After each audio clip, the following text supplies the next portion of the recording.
ॐ भूर्भुवः स्वः तत्सवितुर्वरेण्यं भर्गो देवस्य धीमहि धियो यो नः प्रचोदयात्। ॐ त्र्यम्बकं यजामहे सुगन्धिं पुष्टिवर्धनम् उर्वारुकमिव बन्धनान् मृत्योर्मुक्षीयमामृतात्।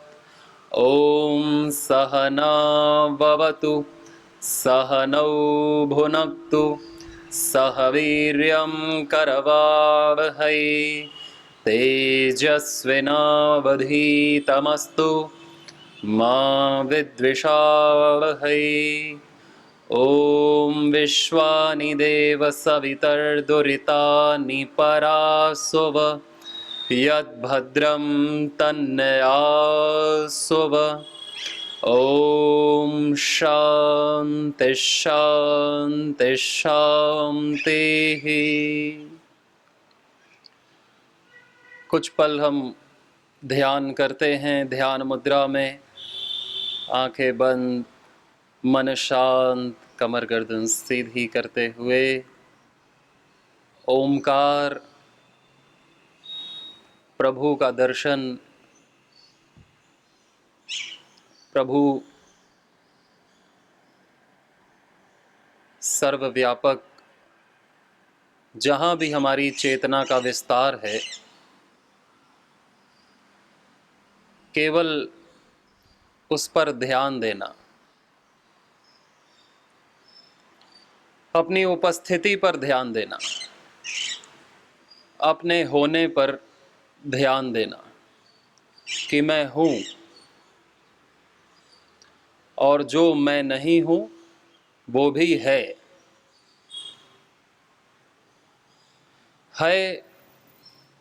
और हूँ में भिन्नता को देखना, यानी अपने अस्तित्व और जगत के अस्तित्व में। जो देखने वाला है वो मैं हूँ और जो देखा जा रहा है वो जगत है। जो अनुभव करता है वो मैं है, जो अनुभव में आने वाला है वो जगत है। स्व केंद्रित होकर स्व पर ध्यान करना, स्व के अर्थ पर ध्यान करना। तदेव अर्थमात्र निर्भासम स्वरूप शून्यमेव समाधि। अपने शरीर को देखना, एक एक अंग को, कि हमारी कमर सीधी रहे, कोई तनाव ना रहे, कोई अंग हिले ना। पूर्ण स्थिरता शरीर के अंग अंग में। अपनी सांसों को देखना कि सांसें भी सूक्ष्म और दीर्घ हैं। पूर्ण स्थिरता हमारी सांसों में। शरीर भी स्थिर और प्राण भी स्थिर। आंखों की पुतली में भी स्थिरता। और ध्यान देना अपने मन पर, मन के एक एक विचार पर, कि विचार भी पूर्ण स्थिर हैं, शांत हैं। मैं केवल दृष्टा मात्र हूं, साक्षी हूं इन विचारों का। ये विचार आते हैं, जाते हैं, मेरे नहीं हैं। कहीं से आते हैं, कहीं जाते हैं। मैं पूर्ण स्थिर हूं। शरीर भी स्थिर, प्राण भी स्थिर, मन भी स्थिर और आत्मा भी स्थिर। अब अपना ध्यान स्वयं पर, अर्थात शुद्ध आत्मा पर, अपनी चेतना पर, चेतना का ध्यान।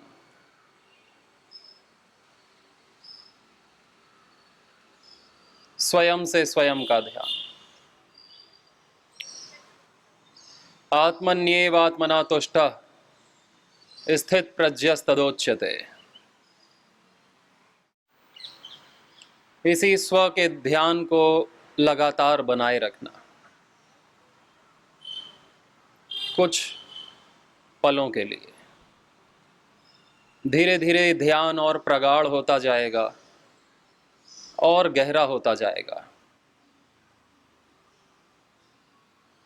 और हमारा दृष्टा भाव बना रहेगा। दृष्टा भाव कहते हैं देखने के भाव को, मात्र देखना।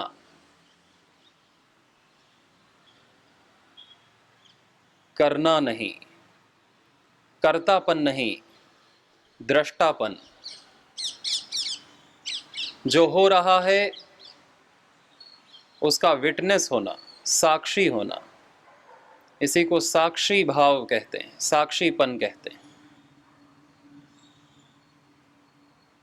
हर चित्र का, हर नाम का, हर रूप का, हर विचार, हर भाव, हर वृत्ति का साक्षी होना। जो अपने भीतर बाहर सर्वत्र हो रहा है, मात्र मैं उसका साक्षी हूं। अनअफेक्टेड,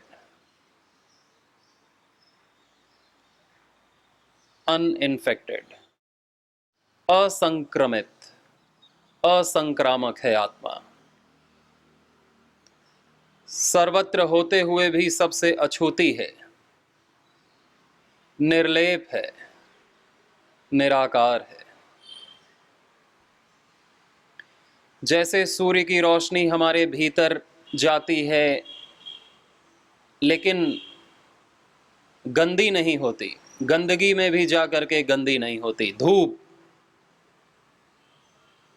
प्रकाश निर्लेप रहता है, उसी प्रकार ये हमारी शुद्धात्मा भी मन, विचार, प्राण सर्वत्र होते हुए भी सबसे निर्लेप, अछूती है। मेरा स्वरूप निर्लेप है, निराकार है। सभी का स्वरूप एक समान ही निर्लेप, निराकार है। कितने हमने रूप लिए और न जाने कितने हम रूप लेंगे। कोई हमारा रूप नहीं था, न है, न रहेगा। एक ही हमारा रूप है जो अरूप है, सच्चिदानंद स्वरूप है, शिव स्वरूप है। वही मेरा सत्य और नित्य रूप है। सत्य जो है, चित जो जड़ नहीं चैतन्य है, और आनंद, आनंद स्वरूप है, रस स्वरूप है। मेरा स्वरूप है। न मैं कर्ता न मैं कर्म फले स्पृहा, न मैं करता हूं न कर्म फल में मेरी स्पृहा है। मैं बस हूं। अपने दृष्टा भाव में बने रहना, अर्थात अपने साक्षी भाव में, अपने विटनेस में बने रहना। इस प्रकार अभ्यास करना वस्तु परिस्थिति से भिन्न रहने का, तटस्थ रहने का, अछूता रहने का, कि कोई भी चीज मुझे इफेक्ट नहीं कर सकती। न सुख न दुख, न मान न अपमान, न प्रिय न अप्रिय, न अनुकूलता न प्रतिकूलता, न हानि न लाभ, न जय न पराजय, न मोक्ष न बंधन। ये सब द्वंद्व हैं, स्वप्न हैं। मैं इन सब से भिन्न, नित्य, शुद्ध, बुद्ध, मुक्त, साक्षी, दृष्टा मात्र, सच्चिदानंद स्वरूप शुद्धात्मा। त्रदा दृष्टुः स्वरूपे अवस्थानम। महर्षि पतंजलि ने आत्मा को दृष्टा कहा। तदा दृष्टुः स्वरूपे अवस्थानम, दृष्टा अपने स्वरूप में स्थिर हो जाता है, ठहर जाता है। ये योग का लाभ बताया। अभी हम योग में ही स्थिर हैं कि हम वस्तु व्यक्ति परिस्थिति से एक नहीं हैं, सर्वथा भिन्न जो सत्य अवस्था है हम उसे अनुभव कर पाते हैं। हमारा अहंकार हमको जड़ पदार्थ से, असत्य से जोड़े रखता है। संबंधों से, वस्तुओं से, पद प्रतिष्ठा से, शरीर से, संसार से, भौतिक सामग्री से। योग हमें स्वयं से जोड़ता है, स्वयं की चेतना, परम आत्मा से जोड़ता है। अपने उस जुड़ाव में बने रहना, इसी को कहते हैं ध्यान। तत्प्रत्ययिकतानता ध्यानम, इसी ज्ञान की, इसी चेतन अवस्था, तटस्थ साक्षी भाव की निरंतरता को बनाए रखना ही ध्यान है। इसी में समाधान है, सारे समाधान इसी अवस्था में है। कोई शोक नहीं, कोई रोग नहीं, कोई घृणा नहीं, कोई ईर्ष्या नहीं, कोई काम नहीं, कोई द्वेष नहीं। ये सारे विकार तभी आते हैं जब हम असत्य से अपना संबंध जोड़ लेते हैं, असत से। जो हम नहीं हैं हम उससे एक होना चाहते हैं, जो हम हैं उससे एक हो जाएं तो फिर न काम, न क्रोध, न रोग, न मृत्यु, न भय, न वार्धक्य, फिर तो आनंद ही आनंद है। सदा रस ही रस, प्रसन्नता ही प्रसन्नता। चिदानंद रूपः शिवोहम शिवोहम अहम ब्रह्मास्मि। इतना अभ्यास कि आंख खोलने पर और व्यवहार करने पर भी हमारा दृष्टा भाव बना रहे, कि ना सम्मान फर्क करे हमारी आत्मा पर, ना अपमान फर्क करे हमारी आत्मा पर, न अनुकूलता न प्रतिकूलता, न जय न पराजय, न हानि न लाभ, न जन्म न मृत्यु। इन सब से परे है आत्मा, एक है आत्मा, सर्वत्र है आत्मा।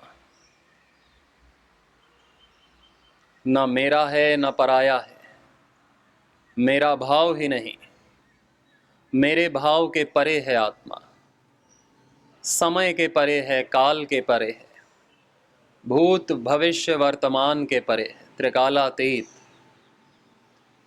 सत्व रजस तम के परे है, गुणातीत, कालातीत, भावातीत। वही मेरा स्वरूप है। भय का कोई कारण नहीं, मुक्ति का कोई कारण नहीं। मुक्ति उसी की होती है जो बंधन में है। आत्मा किसी बंधन में नहीं है, केवल अज्ञान के ही बंधन में थी। हमने अज्ञान को देखा और हम अज्ञान से मुक्त हो गए। अज्ञान को मात्र देखने से ही मुक्त हुआ जा सकता है और कोई उपाय नहीं। हम अपने अज्ञान को, अपने इग्नोरेंस को देख लेते हैं और हम उससे तत्काल मुक्त हो जाते हैं। मुक्त हो क्या जाते हैं? हम मुक्त थे ही, हम अपने मुक्तत्व को, अपनी मुक्तता का अनुभव कर लेते हैं, सत्य का अनुभव कर लेते हैं और उसी में प्रतिष्ठित हो जाते हैं। यही योग है, स्वयं से स्वयं का योग, आत्मा से परमात्मा का योग, सत्य से सत्य का योग। अज्ञान से वियोग ही योग है, संसार से वियोग ही योग है। संसार है सेवा के लिए, संसार है कि हम संसार की सेवा, संसार को माध्यम बना करके परमात्मा की सेवा, ईश्वर की सेवा कर सकें, क्योंकि संसार ईश्वर का ही मूर्त रूप है। ये हमें दुख देने के लिए नहीं, ये दुख तभी देता है जब हम इसे अपने लिए मान लेते हैं। ये मेरे सुख के लिए है तो ये दुख देता है। हम इसे ईश्वर के लिए मानेंगे तो ये हमें सुख के अलावा कुछ नहीं देगा। ये भगवती माँ है, ये प्रकृति माँ है, ये लक्ष्मी है विष्णु की, ये मेरी माँ है, मेरी भोग्या नहीं है। हे नाथ, हे नारायण प्रभु, सत्य दृष्टि दें, सत्य का बोध करने का सामर्थ्य हम सबको दें, और यह बोध हमें बना रहे दिन रात, प्रतिपल प्रतिक्षण।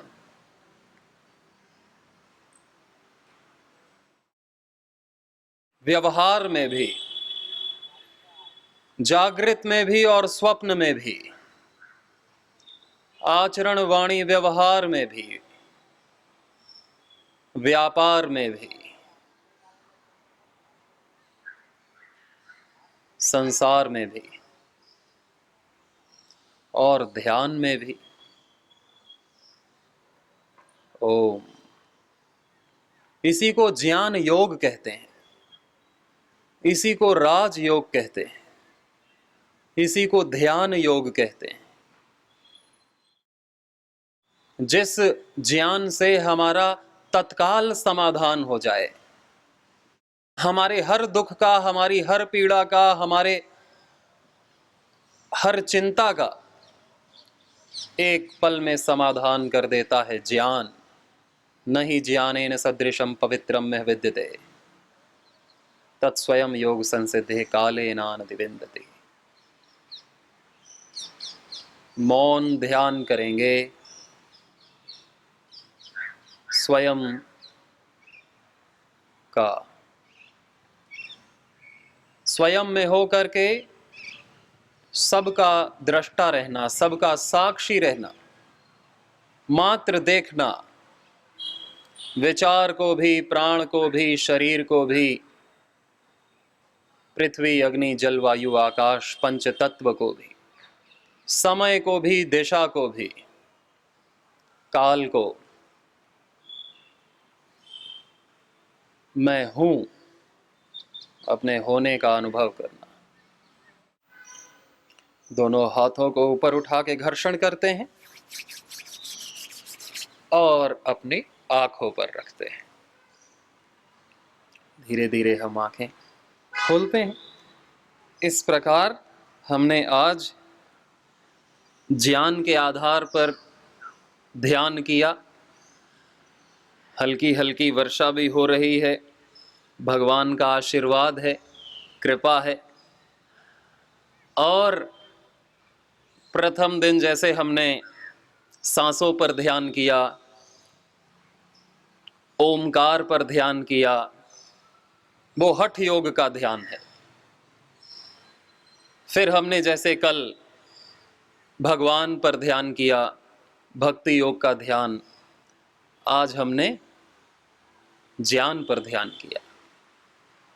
इस प्रकार ध्यान की एक नहीं अनेक पद्धतियां हैं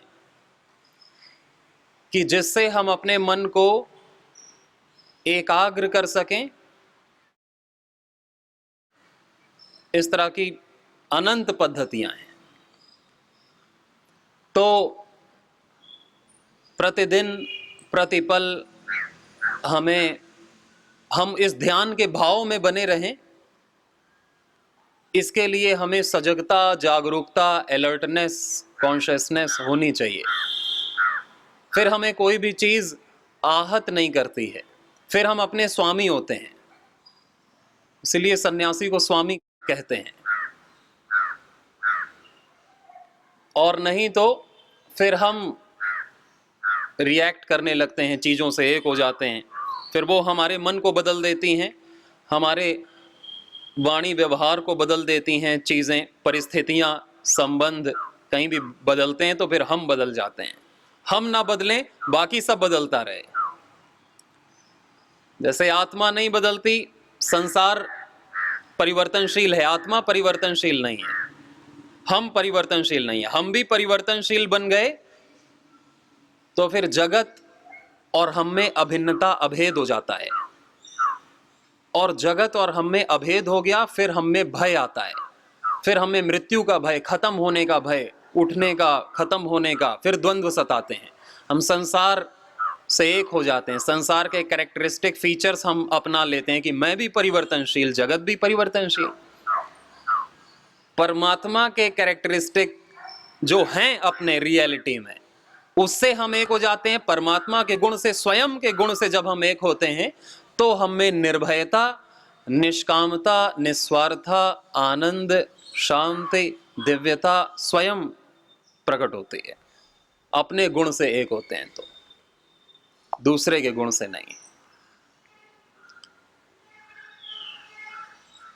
सभी प्राणायाम का अभ्यास करते रहेंगे, कपालभाति प्राणायाम।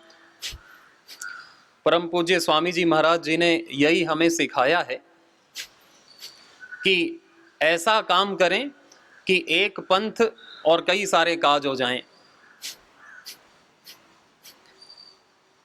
कि हम सत्संग भी सुने और प्राणायाम भी हो, हम अपना व्यापार भी करें और प्रभु की भक्ति भी हो, संसार की सेवा भी हो, कि संसार की सेवा भी हो रही है, हमारा व्यापार भी हो रहा है, हमारी भौतिक उन्नति भी हो रही है, और हमारे प्रभु की उपासना मान के करते हैं तो भक्ति भी होती है।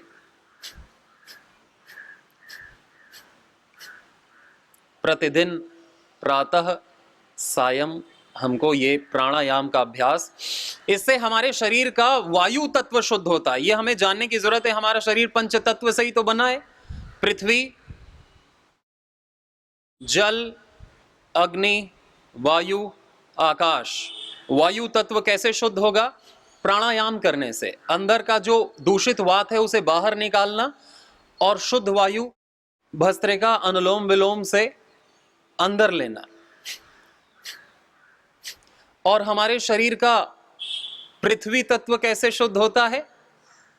पृथ्वी तत्व शुद्ध होता है जब हम धरती के संपर्क में आते हैं तो। मिट्टी चिकित्सा करते हैं, मड थेरेपी करते हैं, मिट्टी स्नान करते हैं, या कम से कम मिट्टी पे चलते हैं, मिट्टी के स्पर्श में आते हैं।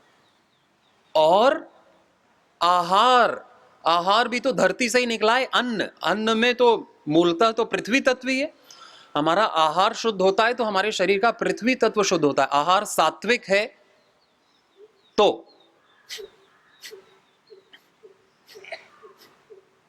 पृथ्वी तत्व मिट्टी के संपर्क में आने से, शुद्ध आहार के संपर्क में आने से, और अच्छे से जो शरीर में विषाक्त पृथ्वी तत्व है उसका निष्कासन होने से, शुद्ध का आधान और अशुद्धता का निष्कासन, पृथ्वी तत्व शुद्ध होता है।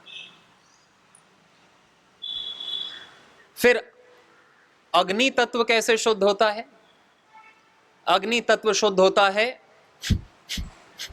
उपवास जब हम करते हैं तो जठराग्नि तेज होती है। जठराग्नि बढ़ती है तो सारे मलों का पाचन करती है। सूर्य स्नान जब करते हैं तो हमारे शरीर का अग्नि तत्व शुद्ध होता है। सूर्य में अग्नि है, वो अग्नि वो के कण हमारे भीतर प्रवेश करते हैं। हम यज्ञ करते हैं तो हमारा अग्नि का दर्शन से, अग्नि के माध्यम से जो औषधि हमारे भीतर जाती है, अग्नि तत्व शुद्ध होता है। और सबसे ज्यादा तो उपवास से। जितना अग्नि संतुलित रहेगी, ज्यादा अग्नि भी हानिकारक है, कम अग्नि भी हानिकारक है। ज्यादा यज्ञ में अग्नि उठती है तो भी हम यज्ञ नहीं कर पाते, कम होगी तो भी कैसे यज्ञ करेंगे, फिर तो धुआं निकलेगा। यज्ञ में हम घी डालने से लाभ होता है, लेकिन एक साथ ही एक मग, एक जग घी डाल देंगे तो आग बुझ जाएगी, काला काला धुआं निकलेगा। हमारे इधर भी हम बहुत सारी हवन सामग्री डाल दें तो आग बुझ जाएगी, थोड़ा थोड़ा डालते हैं तो बहुत लाभ होता है, संतुलन से चल रहा है सब कुछ। और ये यहां भी तो जठराग्नि चलती है, और वो जठराग्नि में हम बहुत सारा भोजन डाल दें, जठराग्नि मंद है और बहुत सारा भोजन डाल दें, पच नहीं रहा है और बहुत सारा घी, बहुत सारा चिकना, बहुत सारी मिठाई डाल दें तो आग तो चली गई। फिर भोजन पचेगा कैसे? वो पड़े पड़े पड़े पड़े सड़ेगा, बरसों तक पड़ा रहेगा। उसी से घनघोर कैंसर हो जाता है आंतों का, काटनी पड़ती हैं आंतें, सारे घाव हो जाते हैं, अल्सर हो जाता है, पाइल्स हो जाता है, बहुत सारी गांठें हो जाती हैं, पथरी हो जाता है, क्या नहीं होता। उपवास आवश्यक है।